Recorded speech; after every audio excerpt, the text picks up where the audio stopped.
Thank you. Hello. Guten Nachmittag. That is basically all the German I know. So my presentation will be in English. Otherwise, we'll be here for 2 weeks if I was to do it in German. My name is Anthony. I'm from Shanghai, China, originally from Hong Kong.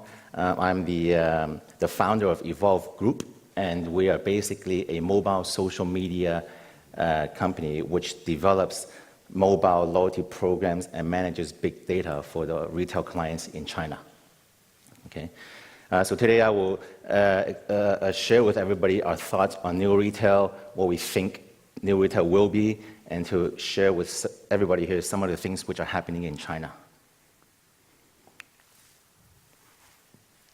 Does anybody know what this is? Vending machine for cars. He spoiled the party. This is, you are right, this is actually, let me press it again. This is the other photo of it. This is actually in Guangzhou, which is a city in southern China, and is actually an automotive vending machine. Right? So what you do is, this is a collaboration with Ford Motor Company and Tmall, which is owned by Alibaba, which is owned by, of course, Jack Ma. So you, on the Tmall app, you register, you take a photo of yourself, and you select the car that you want to test drive, okay? So after you do that, you go to this physical place, you stand in front of a facial recognition machine, it recognizes you, it knows which car you selected, and then the car comes down, and you can test drive it free of charge for 3 days. After 3 days, you drive it back, and it'll go back to its original space. So this is actually happening now in Shanghai, China, in Guangzhou, China, and this is pure new retail. So it's an app and a physical offline machine, which is a vending machine.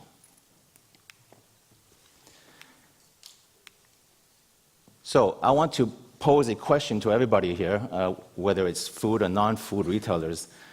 Why should people come to your store to buy your products? Right. This is a very, very simple question, but the answer is not so simple. Of course, there's no answer now, but I want you to think about it, and then after 20 minutes, 25 minutes, I will come back to the same question. Hopefully, this presentation will help you think of how you answer this question for your company. So, the evolution of retail.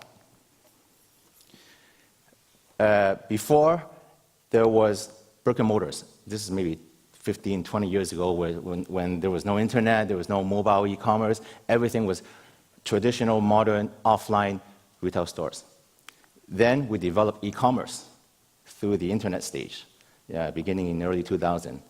Then from there, we morphed into B2C, which is business to consumer, of course. Then we went to B2B, business to business, on the e-commerce platform. Then, about 2-3 years ago, we have O2O, which means online to offline, right? Recently, in China, we have OMO. Now, does anybody know what this means? Maybe the guy who knows about the vending machine. You know that as well? This is online merge offline, which means there's no line anymore between on and off. It's the same experience, right? Very recently, the new term is called all-in, and this was termed by Jack Ma of Alibaba. All-in means the combination of all of those things before plus physical logistics and delivery, right? So this is called all-in. Lastly, there's something called IDK. It means, I don't know. Right? Something else is going to come up in China in 6 months from now, whereby it will be, I don't know, a combination of all of that stuff before. Right? So this is the evolution of retail, and it's interesting because this has only happened in the past, 15, 20 years at most. Right? So remember IDK. Huh? Okay, China. This is a picture of picturesque Shanghai. In China, of course, I cannot do any sort of presentation or discussion without mentioning this. Has anybody heard of this? Has anybody used it? Fewer hands, huh? Okay. This is a super app. It's an app within an app, and basically for majority of the Chinese people in China, from the time you get out of bed until the time you go back to bed at night, the whole ecosystem of your life is around this app. Right? First of all, it is an app. Secondly, over the past 6 months, there's a new function called mini programs. What that means is, within the app, developers and brands can write specific apps within the app for a specific function. So for example, Starbucks, Starbucks has an app in China, a huge app, a lot of users, but they also did a mini program within WeChat whereby specifically there was only one function: you pay online with your phone, right? And that is different than using the actual Starbucks app, right? Secondly is HTML. This is H5, which means you can, the effect is like a website whereby you can do promotions, you can do interactive functions, you can collect online data, you can write games, and put that into the WeChat platform for Starbucks, for example, or for other brands, for example. And of course, the last one is mobile payment. The vast majority, I have some statistics later, vast majority of all Chinese consumers pay using WeChat. I think 51%, the other 40% is Alipay, which is the other mobile payment platform in China. And of course, you have Apple Pay, which is not taking off so much in China. 1 billion active users use WeChat in China every day. Right. So, everything is mobile in China. If you go to China, who has been to China? Right. People walk like this. Right. They're all walking in the street, and their eyes are on the phone. So this is how they. This is I guess the consumer behavior of China. If you look at the time spent on mobile phone throughout the world, China is by far the greatest compared to Europe and even compared to the USA. So basically, more than 40% of your working time, if you use 8 hours a day working time, 3 hours and 20 minutes of that is on the actual mobile phone. Mobile payment users. 41% of consumers, and China is a 1.3 billion population country, 41% of them use mobile payment, whereas it's around 16% in Europe, and in US a little bit more with Apple Pay. And of course, smartphone users, 5 times Europe, 5 times USA, right? And you can see the people are still coming out. Right? So basically, every person in China has a mobile phone. And the reason, but some of the rural areas, like the farmers, they may not have a smartphone, but in China, there's more and more people who have duplicate mobile phones, one Android version and one iOS version. So you might have 2 mobile phones on your table when you're having lunch with some of your friends. Mobile commerce, which means buying things on your mobile phone. Globally, it's around 60%, but more importantly, of the 60%, almost 70% comes from China. Right? So again, what I'm trying to say is, I can go on with these stats for another 2 weeks with you guys, but I just want to get you an understanding of what's happening in China in terms of the consumer behavior all around mobile. China is basically mobile first. They don't even log on to www.something.com anymore. It's all on a mobile phone. Right? Chinese mobile payment market. Right? The numbers keep going. Yeah? It's still going. That's 24 trillion US dollars. That seems like a very ridiculous number, but to put it into perspective, that is 14 times the GDP of Canada. where I grew up. And if I'm not mistaken, around 5 or 6 times the GDP of Germany. Right? And this is actual transactions on mobile payment, offline and online. Right? So, I guess the question is, what is the difference in retail between China and the rest of the world? Number one, in China, as you have seen in the stats, majority of there's a vast use of mobile payments, whereas in the rest of the world, mobile payment has not fully taken off yet.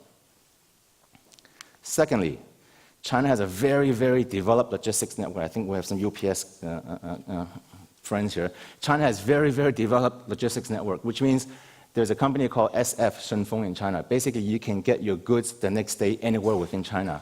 And recently, there's another APP called Kuai. You can have it delivered in 20 to 30 minutes for under €2.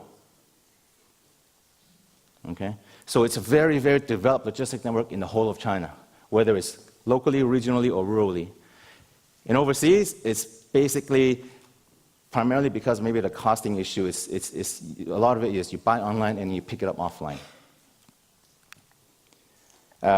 Submitting personal information, this is very important. The Chinese consumers, they're used to registering and logging on to any app. Oops. Sorry.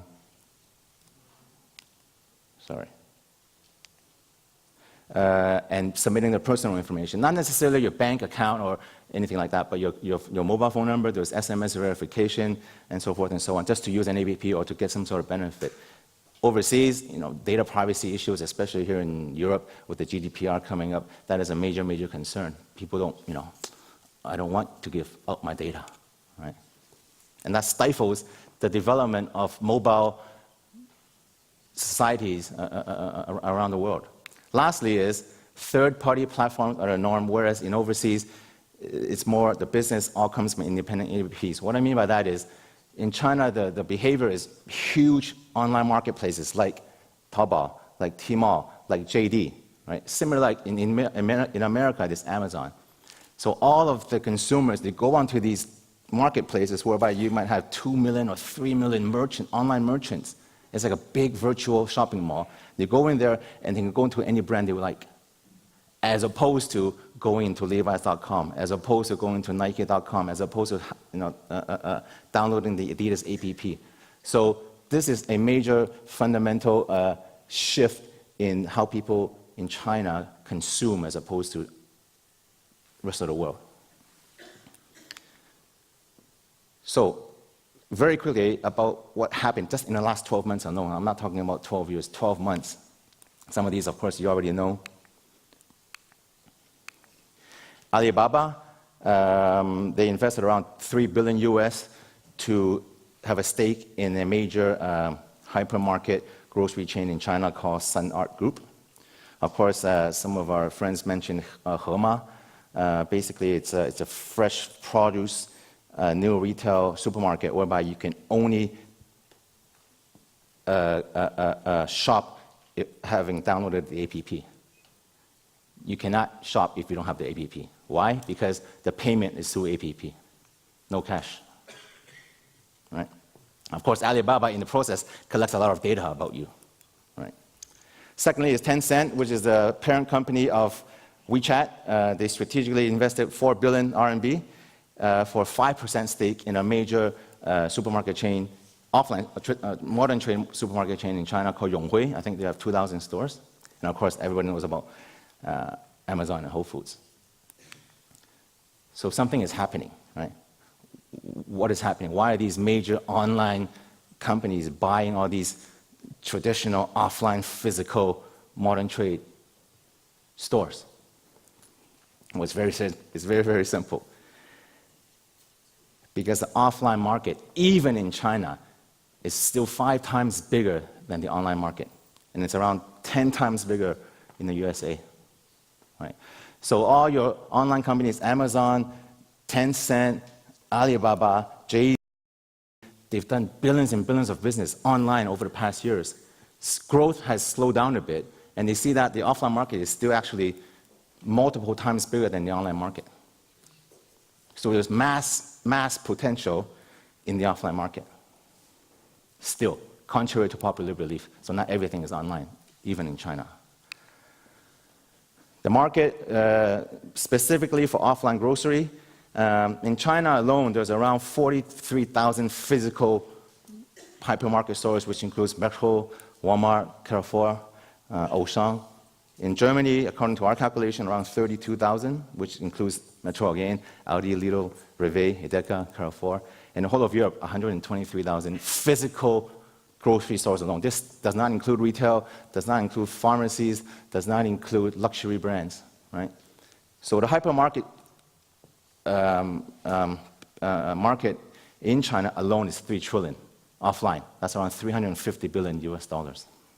So what I'm trying to say is the traditional offline business in Europe words, I think it's modern trade, yeah, it's still huge.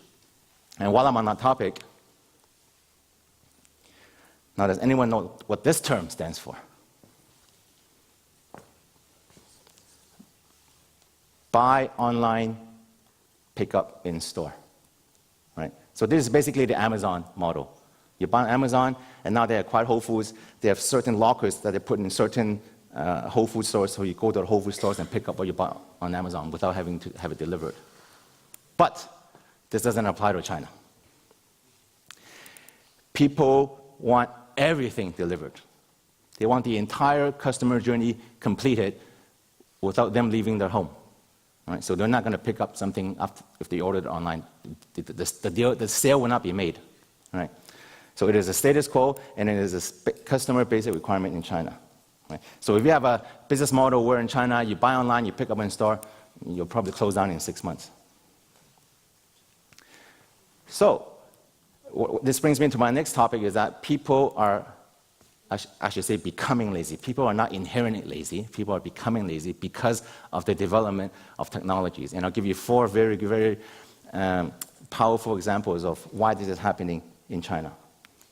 Number 1, this is a fast food delivery app. It's called Ele.me, and it has 43.8 million monthly active users. There's around 1.5 million restaurants, cafes, mom-and-pop stores on Ele.me. So when you are hungry during lunchtime, you stay in your office, right? Your bum does not leave the seat. You pick up Ele.me, you see what you want to order, you buy it, you pay it online, and it gets delivered in 20 minutes. Okay? So people, they don't even go out. On a beautiful day like this, they don't go out. They stay in the office and use this app. Right? Secondly is Taobao. I'm sure a lot of you heard about this. This is one of the biggest online shopping marketplaces in China with around 425 million MAU, monthly active users.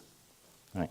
Again, people just go on there. There's millions of brands, millions of shops, online shops. You just browse and buy what you like. And again, it gets delivered this afternoon or the latest next day. You don't go out and shop and walk anymore. Right? Total, headline news. This is an aggregated AI machine learning news feed app. Right? In the good old days, you buy a newspaper, you read it from the first page to the next page, to the end, to the 20th page or 30th page, scanning subjects. Here, based on your behavior, based on what you've looked at before, it pushes you the stuff they think which youth are interested in. For example, Bundesliga, okay? E-commerce, right? Fashion. They will not push you the Dow Jones Industrial Average, for example, right? They will not push you, I don't know, climate change, for example. So it's all AI and it's all machine learning. So you don't even looking at a newspaper, people are becoming lazy. I'm not going to go through the whole newspaper anymore. Tell me what I want to see, or based on my behavior, this is what you want to see. Right? Lastly, Didi. It's a car-hailing app with 96 million monthly active users. This is basically like an Uber, but it's Uber. It's more than Uber. So it knows where you are. You input where you want to go. on the APP, it'll tell you how far away your driver is, how many minutes, how many transactions they've done, what are their experience, what car they're driving, and when it will arrive. In 6 minutes, 52 seconds. So in 6 minutes, 52 seconds, you go down and the car is there. Right? You don't even have to wait anymore. You don't have to go out and hail a cab. So there's just 4 examples of, in China anyway, people are becoming more and more lazy because they're dependent on this sort of stuff, right, which enhances their life and enhances efficiency and time. On that note, 3 major dimensions of consumer demand. First is it has to be super efficient and convenient. I don't want to waste time. I've got lots of stuff to do. I don't want the menial stuff. Please, the APP, do it for me. Secondly is personalization, right? Give me what I want, tell me what I want, and don't give me garbage. Yeah? Unique experience, right? It has to be very unique, and I will touch upon this later, as to the entire customer journey, user experience, UX has to be fun and robust and unique. So, new retail going forward, these are the 4 major things which I think will happen, or needs to happen for new retail. Number 1 is digital capabilities. Everything is data-centric these days. 2, in-store experience, because 90% of revenues are still in the offline, modern trade, physical, traditional business. OMO, like I mentioned before, online merged offline, same experience, online and offline. And technologies, IoT, AI, robotics, and AR. So therefore, I'm speeding a little bit now because I see the clock kicking down. Offline retailers are still here to stay, right? But they must transform and evolve their traditional businesses in order to survive. The current problems with retail are 6. Number 1 is sales revenue, CAGR, cumulative average growth rate, offline has been slowing down over the past 10 years, actually. Number 2, there's no offline data. So if you go into a physical store here, the brand knows nothing about you. Whereas online, they know everything about you, right? Thirdly is passive communication. When I'm in the store, physical store, the brand cannot communicate with you. The most they might do is they know where you are in the store, but how can I talk to you, right? 4th, it's not attractive. It's not, what's fun anymore shopping offline other than discounts. 5, customers value experience more than a product, actually. And this relates back to my first question earlier. Lastly is consumers don't want to look for products, right? They go into a store, especially a huge store, right? Tell me where the product is. So the future of retail, in our opinion, is the merging of online and offline, which is what I mentioned, OMO, right? So what you experience online, you should be able to experience the same, basically, offline, in terms of recommendations, in terms of your online shopping list, how much you're spending, all of that. So through OMO, data, and AI, we hope to achieve 3 simple objectives. First, for the retailer, which is number 1, collect very, very valuable offline data, which at the moment, globally, any offline retailer, this is a major pain point. You cannot collect the offline data. I go to a store, I buy something, I pay, I leave, they know nothing about me, right? Secondly is personalized recommendations, whereby the brand can proactively communicate with you in the store, right? And give you recommendations when you are in the store. And thirdly, of course, is for the retailers, this is the most important thing, is to increase basket size. However, for the customer, we want to increase customer satisfaction by, number 1, having the retailer understand me. And how do you do that? It's through data, right? Secondly, give me what I want when I want. And how does the retailer do that? Through AI, machine learning, recommendation. Thirdly is robust, practical, and a fun user experience. And how do we achieve that? It's through OMO, right?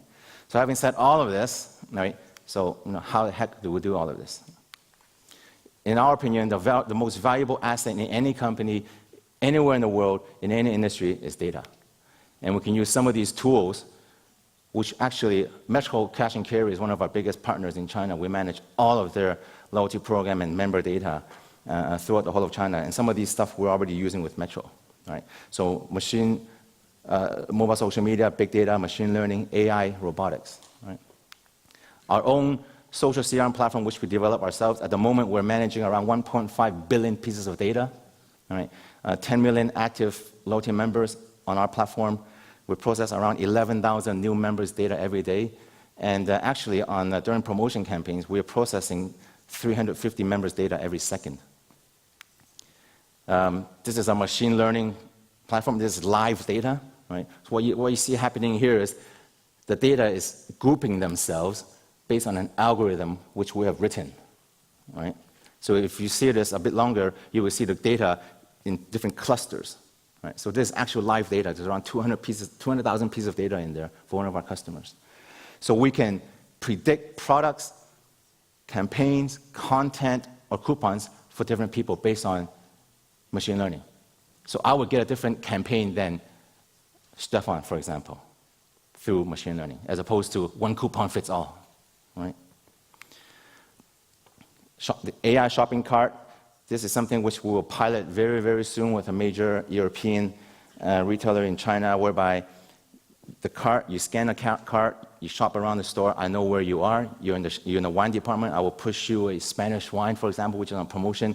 You can have a real-time shopping list, so you know how much you're spending when you are in the store, which is something only capable when you are online.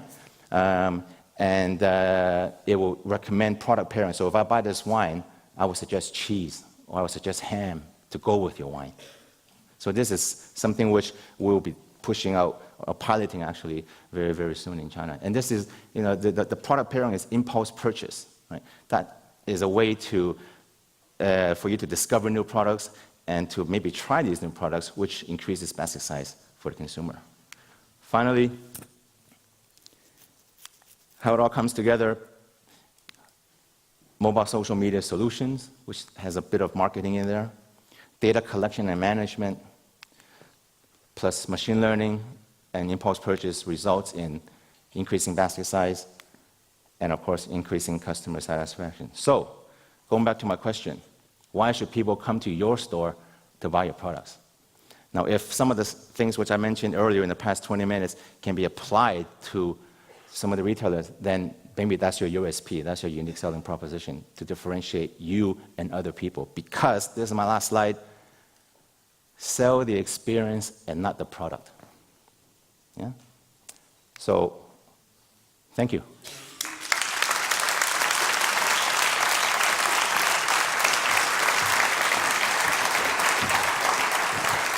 Thanks a lot, Anthony. Thanks a lot. I'm very happy that you're interested in German Bundesliga. Obviously, I was 2 weeks ago. I was in Hong Kong. Watched television. There was a game. I didn't understand anything. However, I found out there's a guy. I guess he's not Chinese. I guess I know him. It was Anthony Modest from Cologne. And since you bought him with this club in Germany, it goes down. Nothing to do with me. What do you think WeChat is going to come to Europe in a certain way? WeChat tried to come into Europe, I think 3 years ago. They paid a lot of money to sponsor Lionel Messi, the footballer, to promote WeChat, but it hasn't taken off yet. But I think they will be working even harder to get outside of China, to increase users outside of China. Yeah.